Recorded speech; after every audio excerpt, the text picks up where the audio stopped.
mille et une questions qu'on se pose, mais nous n'avons pas de réponse. Et il se trouve qu'ici, nous pouvons laver donc notre linge sale parce qu'on se sent en famille. On se sent en famille en ce sens que la Russie est une famille aussi pour l'Afrique. Camarades, j'ai quelques questions donc de ma génération, mille et une questions qu'on se pose, mais nous n'avons pas de réponse. Et il se trouve qu'ici, nous pouvons laver donc notre linge sale parce qu'on se sent en famille. On se sent en famille en ce sens que la Russie est une famille aussi pour l'Afrique. C'est une famille parce que nous avons la même histoire. La Russie a consenti d'énormes sacrifices pour libérer le monde du nazisme pendant la Seconde Guerre mondiale. Les peuples africains, nos grands-pères, ont été déportés de force aussi pour aider l'Europe à se débarrasser du nazisme. Nous partageons la même histoire en ce sens que nous sommes les peuples oubliés du monde, qu'ils soient dans les livres d'histoire, dans les documentaires ou films, on tend donc à balayer le rôle prépondérant qu'a joué la Russie et de l'Afrique dans cette lutte contre le nazisme. Vladimir Poutine, camarade président, chef d'État africain, camarade chef de délégation, bonjour. C'est un honneur pour moi ce matin donc de prendre la parole ici et de vous passer donc le salut fraternel du peuple du pays des hommes intègres. C'est aussi le lieu pour moi, avant tout propos, de rendre grâce à Dieu, Dieu Tout-Puissant qui nous a permis de nous réunir ici ce matin en bonne santé pour parler de l'avenir et du bien-être donc de nos peuples. Je m'en vais m'excuser auprès des anciens que je pourrais vexer dans mes propos à venir. Africanité oblige, les droits d'aînesse, je me dois de m'excuser. Camarades, j'ai quelques questions donc de ma génération, mille et une questions qu'on se pose, mais nous n'avons pas de réponse. Et il se trouve qu'ici, nous pouvons laver donc notre linge sale parce qu'on se sent en famille. On se sent en famille en ce sens que la Russie est une famille aussi pour l'Afrique. C'est une famille parce que nous avons la même histoire. La Russie a consenti d'énormes sacrifices pour libérer le monde du nazisme pendant la Seconde Guerre mondiale. Les peuples africains, nos grands-pères, ont été déportés de force aussi pour aider l'Europe à se débarrasser du nazisme.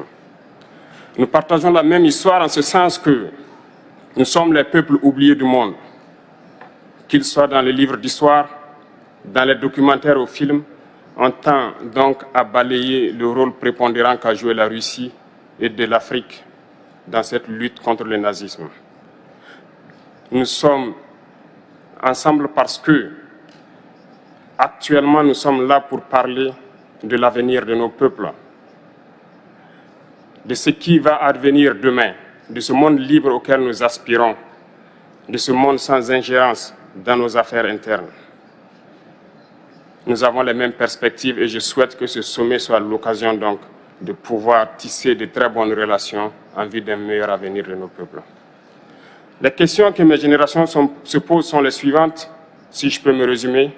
C'est de ne pas comprendre comment l'Afrique, avec tant de richesses sous notre sol, avec une nature généreuse, de l'eau, du soleil en abondance, l'Afrique est aujourd'hui le continent le plus pauvre. L'Afrique est un continent affamé. Et comment se fait-il qu'un chef d'État traverse donc le monde à mendier?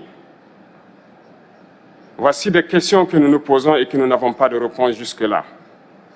Nous avons l'occasion de tisser de nouvelles relations. Et j'espère que ces relations puissent être les meilleures pour donner un meilleur avenir à nos peuples. Ma génération me charge aussi de dire que, par ce fait de pauvreté, ils sont obligés de traverser l'océan pour essayer de rallier l'Europe. Ils meurent dans l'océan. Mais que prochainement, ils n'iront pas traverser parce qu'ils viendront devant nos palais pour chercher leur pitance quotidienne. Pour ce qui concerne le Burkina Faso, aujourd'hui, nous sommes confrontés depuis plus de 8 ans à la forme de manifestation la plus barbare, la plus violente du néocolonialisme, de l'impérialisme. L'esclavage qu'on tend encore à nous imposer. Nos dévanciers nous ont bien appris une chose.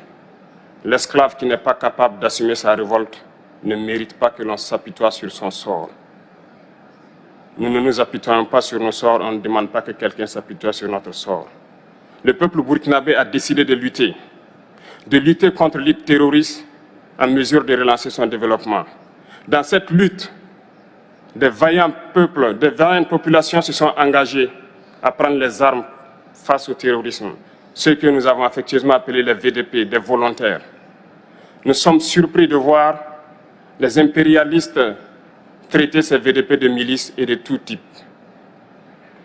C'est décevant, parce qu'en Europe, lorsque des peuples prennent les armes pour défendre leur patrie, on les traite de patriotes. Nos grands-pères ont été déportés pour sauver l'Europe. Ce n'était pas avec leur consentement, contre leur gré. Et bien au retour, on se rappelle bien qu'à Tiaroy, lorsqu'ils ont voulu revendiquer leurs droits élémentaires, ils ont été massacrés. Cela ne fait rien donc. Lorsque nous, peuple, nous décidons de nous défendre, on nous traite de milices. Mais là n'est pas le problème. Ce qui est le problème, c'est de voir des chefs d'État africains qui n'apportent rien à ces peuples qui se battent, mais qui chantent la même chose que les impérialistes en nous traitant de milices, en nous traitant donc d'hommes qui ne respectent pas les droits de l'homme. De quels droits de l'homme parle-t-on? Nous nous offusquons contre cela et c'est honteux. Il faut que nous, chefs d'État africains, nous arrêtons de nous comporter donc en marionnettes qui dansent à chaque fois que les impérialistes tirent sur les ficelles.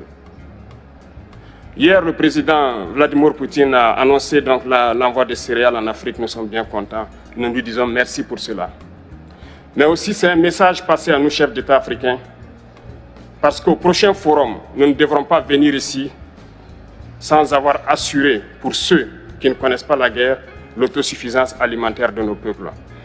Nous devons prendre l'expérience de ceux qui ont pu déjà atteindre cela en Afrique, tisser de bonnes relations ici et tisser de meilleures relations avec la Fédération de Russie pour pouvoir assouvir les besoins de nos populations. Je ne serai pas peut-être long, le temps imparti est très court. Nous sommes obligés de nous arrêter à un moment donné. Mais je voudrais terminer en disant que nous devons donc rendre hommage à nos peuples qui se battent. Gloire à nos peuples, dignité à nos peuples, victoire à nos peuples. La patrie ou la mort, nous vaincrons. Merci, camarades. Vladimir Poutine, camarade président, chef d'État. Camarades, j'ai quelques questions donc de ma génération, mille et une questions qu'on se pose. Mais nous n'avons pas de réponse. Et il se trouve qu'ici, nous pouvons laver donc notre linge sale parce qu'on se sent en famille. On se sent en famille en ce sens que la Russie est une famille aussi pour l'Afrique. C'est une famille parce que nous avons la même histoire. La Russie a consenti d'énormes sacrifices pour libérer le monde du nazisme pendant la Seconde Guerre mondiale. Les peuples africains, nos grands-pères, ont été déportés de force aussi pour aider l'Europe à se débarrasser du nazisme. Nous partageons la même histoire en ce sens que nous sommes les peuples oubliés du monde, qu'ils soient dans les livres d'histoire, dans les documentaires ou films, on tend donc à balayer le rôle prépondérant qu'a joué la Russie et de l'Afrique dans cette lutte contre le nazisme. Vladimir Poutine, camarade président, chef d'État africain, camarade chef de délégation, bonjour.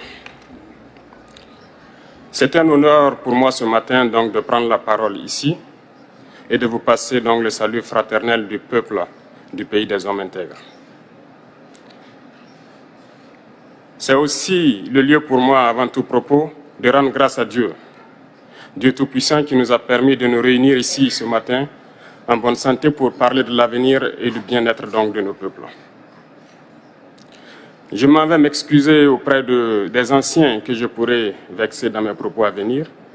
Africanité oblige, les droits d'aînesse, je me dois de m'excuser.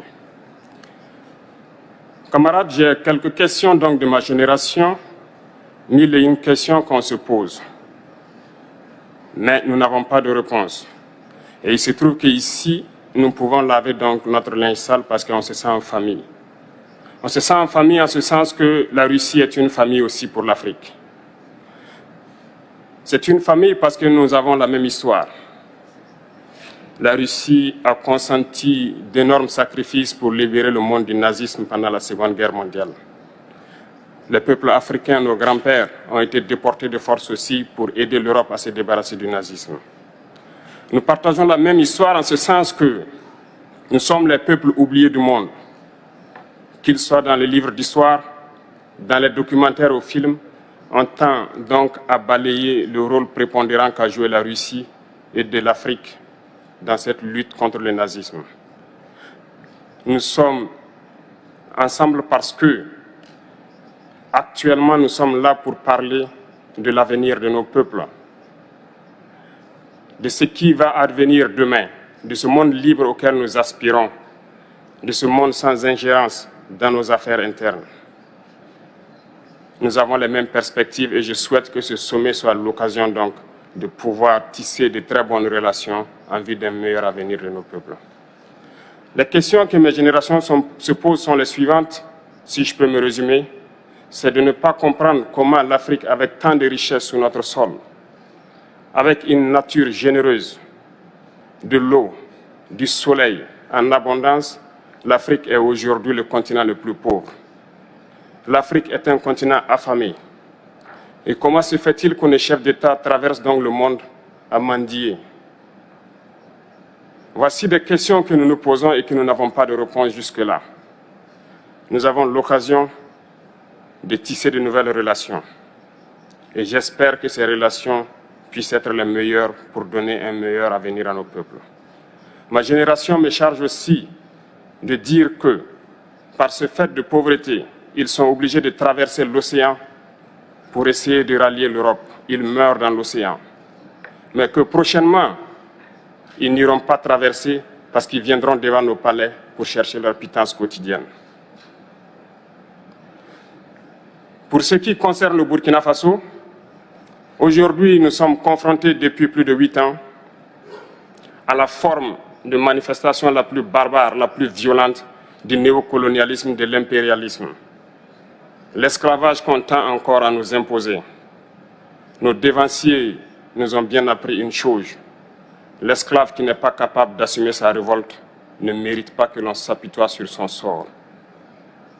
Nous ne nous apitoyons pas sur nos sorts, on ne demande pas que quelqu'un s'apitoie sur notre sort. Le peuple burkinabé a décidé de lutter contre les terroristes en mesure de relancer son développement.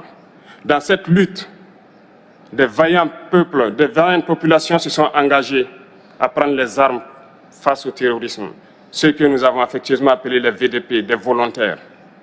Nous sommes surpris de voir les impérialistes traiter ces VDP de milices et de tout type. C'est décevant, parce qu'en Europe, lorsque des peuples prennent les armes pour défendre leur patrie, on les traite de patriotes. Nos grands-pères ont été déportés pour sauver l'Europe. Ce n'était pas avec leur consentement, contre leur gré. Et bien au retour, on se rappelle bien qu'à Tiaroy, lorsqu'ils ont voulu revendiquer leurs droits élémentaires, ils ont été massacrés. Cela ne fait rien donc. Lorsque nous, peuple, nous décidons de nous défendre, on nous traite de milices. Mais là n'est pas le problème. Ce qui est le problème, c'est de voir des chefs d'État africains qui n'apportent rien à ces peuples qui se battent, mais qui chantent la même chose que les impérialistes en nous traitant de milices, en nous traitant donc d'hommes qui ne respectent pas les droits de l'homme. De quels droits de l'homme parle-t-on? Nous nous offusquons contre cela et c'est honteux. Il faut que nous, chefs d'État africains, nous arrêtons de nous comporter donc en marionnettes qui dansent à chaque fois que les impérialistes tirent sur les ficelles.